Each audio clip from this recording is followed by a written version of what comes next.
एक बार भगवान शंकर कैलाश पर्वत पर विराजमान थे, साथ में जगत जननी भवानी मां पार्वती भी वहीं विद्यमान थी। भोले बाबा थोड़ा समाधि में बैठ गए, सोई नारद जी आए। माता जी जय जय सीताराम। हाँ सीताराम सीताराम। माता जी भोले बाबा कहाँ है? साधना में है। अच्छा अच्छा ठीक है। अच्छा माता जी भोले बाबा तो साधना में, आपको कुछ रहस्य पता है भोले बाबा का? बोले क्या? 3 रहस्य हैं शंकर जी के। क्या रहस्य हैं? अरे देवी जी माता जी, पहला रहस्य तो ये है कि तुम्हारे भोले बाबा की पहले भी शादी हो चुकी। पार्वती जी बोली क्या बोल रहे? बोले ठीक कह रहे हैं, पूछ लेना। आपको पता नहीं होगा इसलिए हमने सोचा बता दें। फिर तो आपको ये भी पता नहीं होगा जो मुंडों की माला है वो किसी की है, और ये जो भस्म लगाते हैं इसका पता है रहस्य? बोले बिल्कुल नहीं। तुम्हें पता है तुम बताओ। नारद जी बोले हम बता नहीं सकते, किसी के गोपनीय मैटर में हम पढ़ते नहीं। पार्वती माता जी बोली जय हो, आगी लगा के चल दो, तुमने बता रहे नहीं हो, आगी लगा दी, जय हो जय हो। नारद जी बोले अच्छा माता जी प्रणाम। पार्वती माता बोली ठीक है जाओ। गए नारद जी। अब भोले बाबा समाधि से जगे, सोई कहा देवी जी सीताराम। लेकिन माताओं की आदत तो होती है कोई बात दिमाग में बैठ जाए सोई घूमत रहा। भोले बाबा ने कहा देवी जी सीताराम। पार्वती जी बोली वही पहली बारी से करो। भोले बाबा समझ नहीं पाया ये क्या उल्टा सिस्टम है। अरे देवी जी क्या हो गया? शंकर जी तो समझ गए कहीं नारद जी तो नहीं आए थे। धीरे से सिर हिलाओ हो आए तो थे। शंकर जी बोले कुशल है, बातों से काम चल रही बनना वे, जहां जाते हैं वहां तो आग ही लगा था। देवी जी ये कौन है? किसका नाम ले रही? किससे सीताराम करें?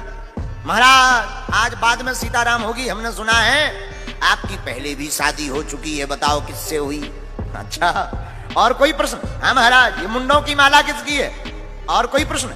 ये महाराज भस्म किसकी है? सुनो देवी जी हमारा पहले भी विवाह हो चुका, लेकिन वो किसी और से नहीं, पूर्व जन्म में तुम ही सती थी, इसलिए तुमसे ही हमारा पहले विवाह हो चुका है।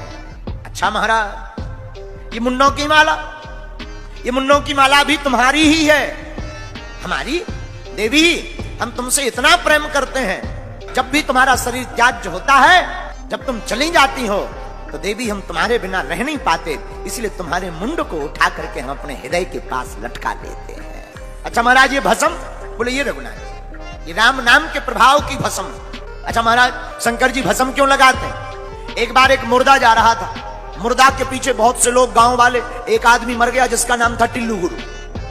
टिल्लू गुरु मर गया, बहुत से लोग पीछे थे, सब कह रहे थे राम नाम सत्य है, राम नाम सत्य है, राम नाम सत्य है, सत्य बोलो सत्य है। शंकर जी ने कहा वाह ये लोग कितने अच्छे हैं, राम नाम सत्य कह रहे। तो शंकर जी भी पीछे खड़े हो गए और पीछे पीछे शंकर जी भी चलने लगे, क्योंकि जहां राम वहीं भोलेनाथ। तो शंकर जी भी कहने लगे राम नाम सत्य है, राम नाम सत्य। लेकिन जैसे ही शमशान घाट पहुंचे तो जो लोग गांव वाले आए थे, जहां मुर्दा को रखा हो आग लगाई, तो जो गांव वाले राम नाम सत्य कह रहे थे सब बदल गए 2 मिनट में।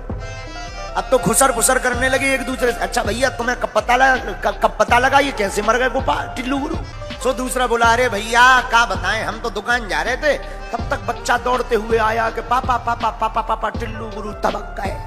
तीसरा बोला अब हमारी मत पूछो। बोले क्यों? हम क्या बताएं, हम तो जा रहे थे बिजली को बिल भर भी, इन्हें आ जाइए मरने तो संडिहाना मारती।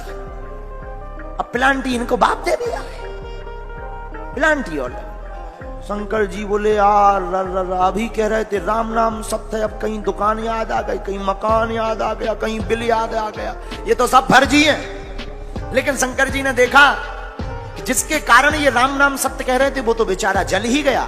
लेकिन जल गया सो क्या हुआ, कम से कम इसके कारण कुछ देर ही तो सही इन लोगों ने राम नाम सत्य कहा, उसी भस्म में शंकर जी लौट गए। तब से भोले बाबा को भस्म प्रिय है।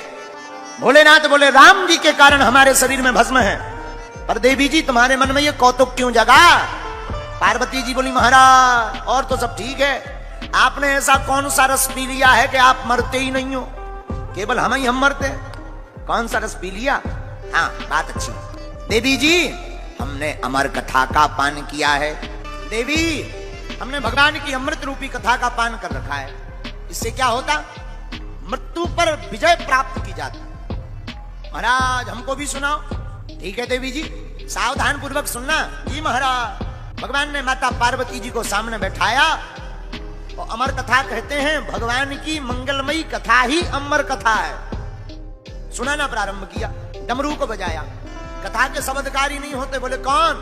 रसिक, भावुक, ये दो लोग ही भगवान की कथा के अधिकारी होते हैं। सुनना सबको चाहिए, पर अधिकारी दो ही लोग हैं। कौन?